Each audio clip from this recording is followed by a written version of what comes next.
everyone, and welcome to Future News Daily, where I bring you the latest advancements in technology, longevity, science, medicine, and AI. Today is Thursday, December 1st, 2022. Don't forget to like, subscribe, and hit the notification bells. With that being said, let's get started. So, first up today, something pretty interesting. Physicists have purportedly created the first ever wormhole, a kind of tunnel theorized in 1935 by Albert Einstein and Nathan Rosen that leads from one place to another by passing into an extra dimension of space. So the wormhole emerged like a hologram out of quantum bits of information, or qubits, stored in tiny superconducting circuits. By manipulating the qubits, the physicists then sent information through the wormhole, they reported today in the journal Nature. So the team, led by Maria Spiropoulou of the California Institute of Technology, implemented the novel, quote, wormhole teleportation protocol using Google's quantum computer, a device called Sycamore housed at Google's Quantum AI in Santa Barbara, California. With this first of its kind quantum gravity experiment on a chip, as Spiropoulou described it, she and her team built a competing group of physicists who aimed to do wormhole teleportation with IBM and Quantinuum's quantum computers. When Spiropoulou saw the key signature indicating that the qubits were passed through the wormhole, she said, "I was shaken." So this is the first ever officially scientifically recorded wormhole. So it was obviously predicted by Einstein, never observed or seen, or of course to any degree.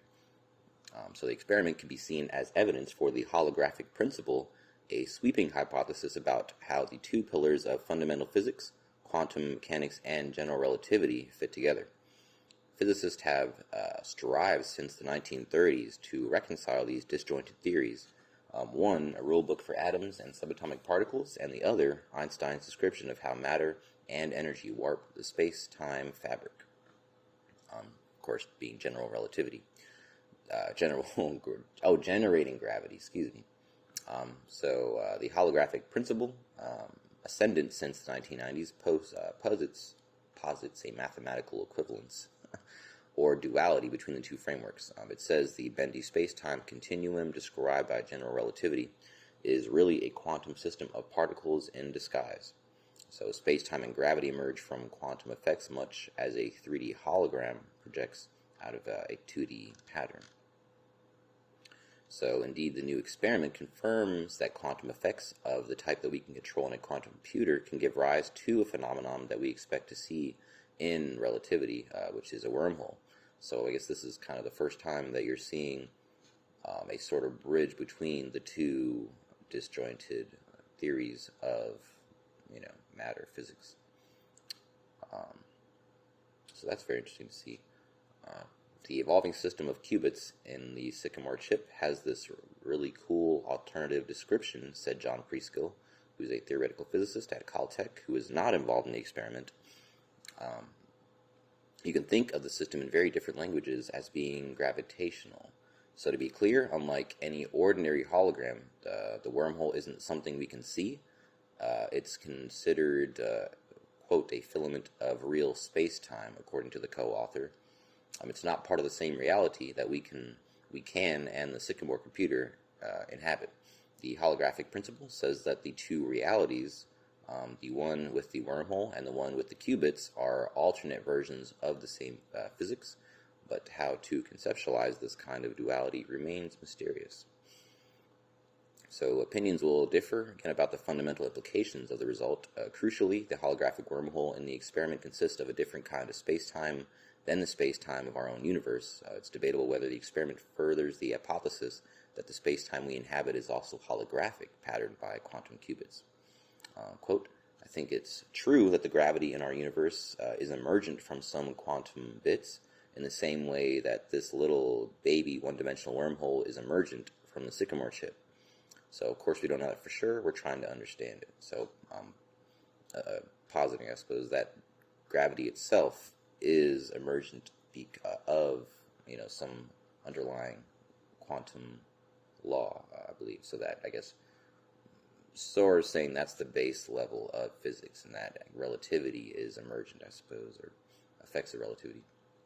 So this article is actually really, really long. I'm not going to read most of it. Of course, you can find it if you'd like. I'm just going to skip down to a good image they have down here that explains kind of how this works. So a quantum computer, and for those of you looking at the screen, there's kind of a diagram they have here. For those not, I will read it. A holographic wormhole starts out. So a quantum computer has created the equivalent of a wormhole, a shortcut between 2 points in space-time. The wormhole is a higher dimensional view of the machine's quantum bits or qubits. So step 1, 7 qubits simulate entangled sets of particles known as SYK models. An 8th qubit is swapped into the left model. And then it has here the group on the left, group on the right, qubits, wormhole equivalent number 2. The qubits information spreads among the particles on the left. A magnetic pulse rotates the qubits states. This is equivalent to sending a negative energy shockwave through the wormhole. So the information unspreads to a single particle. Repeated measurements show that teleportation is occurring. Still not really sure how that works, but they've proven it. So, and recorded it and everything. So yeah, again, I could spend the whole video just talking about this, but I won't because there's a bunch of more interesting stuff going on. But yeah, that is that. Next up we have Epson unveils new Wormhole augmented reality smart glasses. So new AR smart glasses. With the introduction of Wormhole BT45C and 45CS devices, never heard of those, but I guess this is not the first iteration of smart glasses they've tried to make, or AR smart glasses specifically. So Epson has unveiled its most recent line of Wormhole AR glasses. The company created these new glasses to provide smooth, remote collaboration with a high-quality AR viewing experience.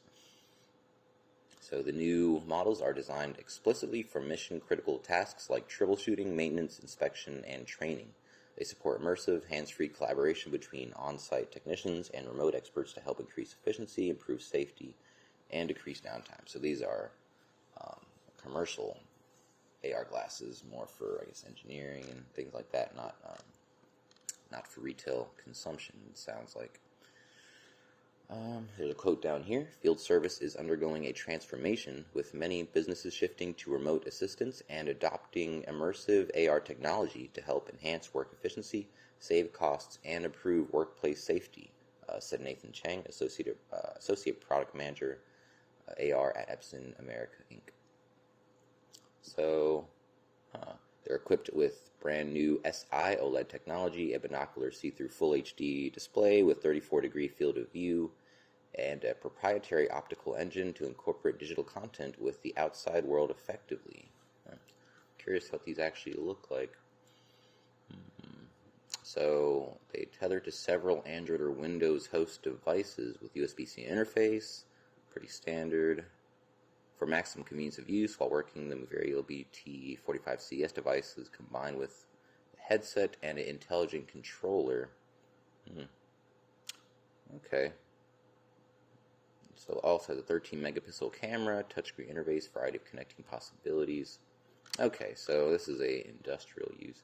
So, all right. So I guess I had a little bit of a different impression initially, but still, I guess this is more practical use cases, which I guess we'll be seeing those first as far as smart glasses go. It's the most, I guess, cost-effective way to use it. I guess we really haven't found, I guess, more use cases in the entertainment sector that are really worth the money, I suppose, because I'm sure these are still thousands of dollars. Doesn't say here, though, but anyway, moving on. So this one's very interesting. It would have been my favorite of the day if not for, which I didn't say, if it weren't for this quantum computer wormhole, but nonetheless, very interesting. I was actually talking about this with a friend yesterday. If you are watching, hello, you'll know who you are. Scientist says space elevators could become a reality in the near future. I know this is kind of been in the talks or floated around for years and years. Maybe it's actually coming closer to reality. Maybe not. Seems kind of impractical to me, but anyway. So it starts off, what if one day we have an electrical elevator that would not only take us to the upper floors of a building, what if it takes us to the far reaches of the solar system? This may sound like another wild sci-fi dream, but it could become a reality sooner than we think. Stephen Cohen, a physics professor at Vanier College in Montreal, Quebec, wrote an opinion article for Scientific American in which he expressed his belief that the futuristic technology would become a reality within the next 2 or 3 decades. So, as reported first by Interesting Engineering, Cohen depicts the space elevator as a cable that extends from Earth to space and can be used to transport both people and cargo. According to his op-ed, engineers and scientists are pioneering new techniques for creating these enormous structures that could fundamentally alter how humans travel to space. The cost and energy needed to travel to space could drastically be reduced with space elevators. Interesting Engineering notes that businesses like Spin Launch are already testing novel, potentially game-changing technologies that can decrease the cost of launching small satellites and scientific payloads into orbit. So space elevators would also have the added advantage of promoting human spaceflight and space tourism, since they could launch astronauts, supplies, and scientific payloads into orbit. The term space mission would be replaced with transit if space travel becomes commonplace and mostly unaffected by the weather, according to Cohen. He added that human transits would be less dangerous than present procedures, which require astronauts to take a risk to their lives with each launch. So I guess if you could kind of shuttle, it would almost seem like a shuttle, into low Earth orbit. I guess you could get past the initial thrust of getting out of the Earth's atmosphere, which is a very energy intensive. That's where you would end up lowering the cost, it sounds like. And then, of course, have some kind of way station or something in between there. It sounds plausible, I guess, especially if this is like a flexible cable type of, not, you always picture like a rigid elevator tower just going straight up into space. It might not be so much like that. So I guess we're going to try it. It says, or continues down here, a space elevator becomes a bridge to the entire solar system. Release a payload in the lower portion and you orbit Earth, but do so in the upper portion and you orbit the sun, all without fuel. Huh. That's interesting. So, the concept. According to Cohen, his interest in space elevators started in 2004 while he was discussing thesis topics with Professor Arun Misra, the department's leading expert on space engineering at McGill University. Misra's concept entails a 62,000-mile or 100,000-kilometer cable that extends into the atmosphere from the equator of the planet and connects to a satellite in a geosynchronous orbit, which circles at the same speed as the Earth and flies over a fixed location. The idea also calls for the usage of mechanical climbers to reach various altitudes from the Earth's surface. A capsule or a spaceship would either begin orbiting the Earth or the Sun, depending on the altitude at which it was released, or it would crash back to Earth. And, I bet you can combine using these solar satellites to power the part that is constantly, orbiting the Earth at the top, in this geosynchronous orbit. Just throwing that out there, combining different tech innovations that we're seeing on the day-to-day. It continues. However, Cohen acknowledges that space elevators are not practical with the current technologies because the material needed for such a cable must be 50 times stronger than steel. Cohen doesn't work on the technical aspects of space elevators directly, but he thinks he could have the materials needed to make them a reality in the next decade or two. So, assuming, kind of like I do, to an extent, that there will be new materials invented in the near future that we will, we will be able to do this kind of thing in the not distant future, expecting the tech to catch up, basically, with the concept. A lot of the time, it does happen. So, don't count that out. So again, he says this is because scientists continue to develop stronger materials and technologies for various global infrastructure initiatives. So, I guess very much a concept right now still pretty far away from practicality. But again, I would say in most of our lifetimes, we will probably see this at least attempted. At least attempted. So moving on, got a couple left. World's first driverless public parking system rolls out. So this is the first one that I've seen or heard talked about, so I felt to put it in here. Just because you do see a lot of autonomous car articles, don't want to oversaturate it, but this did seem interesting. So, first one is coming out in Germany, FYI. The system with level 4 autonomy is in use at the Stuttgart airport for Mercedes cars and marks the start of a rollout of hundreds of systems in Germany. The driverless parking system allows users to drop their Mercedes S-Class or EQS electric car at a drop-off point after notifying an app. The system then checks that the route to a specific parking spot is clear and drives the vehicle autonomously to the correct location, wherever that may be in the parking garage. Later, the vehicle returns to the pickup point in exactly the same way. This relies on the interaction of the intelligent infrastructure supplied by Bosch and installed in the parking garage and Mercedes-Benz technology in the car. The approval to SAE Level 4 is based around a fixed, contained environment with known routes and clearly defined risks. Bosch sensors in the parking garage, monitor the driving corridor and its surroundings and provide the information needed to guide the vehicle. The technology in the vehicle converts the information it receives from the infrastructure into driving maneuvers. This allows the vehicles to drive up and down ramps to move between stories in the parking garage. So if the infrastructure sensors detect an obstacle, the vehicle brakes and safely comes to a complete stop. Only once the route is clear does it continue on its way. So the sensors are mainly within the infrastructure, it sounds like, or at least equally the infrastructure and the car. That sounds like a pretty big difference from a lot of things we're seeing. So Bosch and Mercedes-Benz obtained the world's first special permit to operate automated valet parking in 2019 using development vehicles without human oversight in the parking garage of the Mercedes-Benz Museum in Stuttgart. The approval that has now been issued goes beyond this, allowing commercial operation with privately owned vehicles in the P6 parking garage at Stuttgart Airport and follows approval by the German government for driverless cars earlier in the year. So the AFGBV, which is Autonomous Driving Directive, passed by the upper chamber of the German parliament, clearly specifies the criteria of the German Road Traffic Act that level 4 vehicles must satisfy. So the company plans to gradually roll out the driverless parking service. In the APCOA, all these acronyms, P6 parking garage at the Stuttgart Airport. So a couple quotes to finish off here.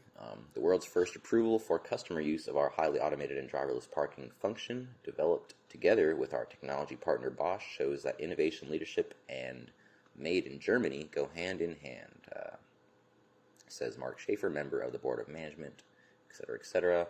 Driverless parking is a key aspect of automated mobility. The highly automated parking system we developed together with our partner shows just how far we've already progressed along this development path. It will be with driverless parking that everyday automated driving will start, says Dr. Marcus Hain, member of the Bosch Board of Management and chairman of the Mobility Solutions business sector. They continue, from the outset, Bosch has taken the approach of making the infrastructure in parking garages intelligent. Accordingly, we have set standards in this area. In the future, our aim is to equip more and more parking garages with the necessary infrastructure technology. We plan to do several hundred of them worldwide in the next few years. So if this is successful, you can imagine that this will be the blueprint for plenty of other car companies to do the same thing. So you might have in the future a whole lot of autonomous parking garages, all full of cameras and sensors and things, which, should, in theory, bring down automotive theft, I would assume. Moving on. The last article I have for you today. NASA scientists use Discover Supercomputer to create black hole jets. So simulated black hole jets, it seems like. So it starts off. NASA Goddard Space Flight Center scientists ran 100 sophisticated simulations exploring jets, which are narrow beams of energetic particles that emerge at nearly light speed from supermassive black holes. As jets and winds flow out from these active galactic nuclei, they, quote, regulate the gas in the center of the galaxy and affect things like the star formation rate and how the gas mixes with the surrounding galactic environments. So, for our simulations, the quote down here, we focused on less studied low luminosity jets and how they determine the evolution of their host galaxies, Tanner said. He collaborated with X-ray astrophysics laboratory astrophysicist Kimberly Weaver on the computational study, which was published earlier this year in the Astronomical Journal.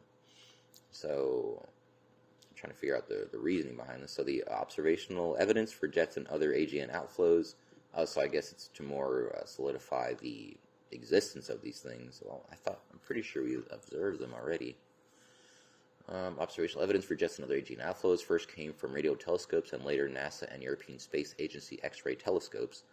Over the past 30 to 40 years, astronomers, including Weaver, have pieced together an explanation of their origin by connecting optical, radio, ultraviolet, and X-ray observations.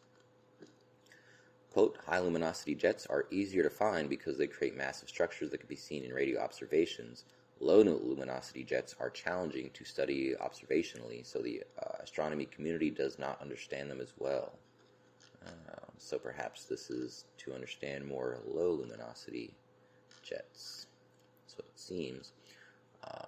So yeah, there they say, enter NASA supercomputer-enabled simulations. For realistic starting conditions, Tanner and Weaver use the total mass of a hypothetical galaxy about the size of the Milky Way.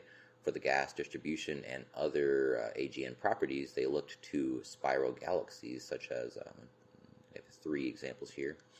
They list, of course, a bunch of numbers and letters, because that's how we label our galaxies.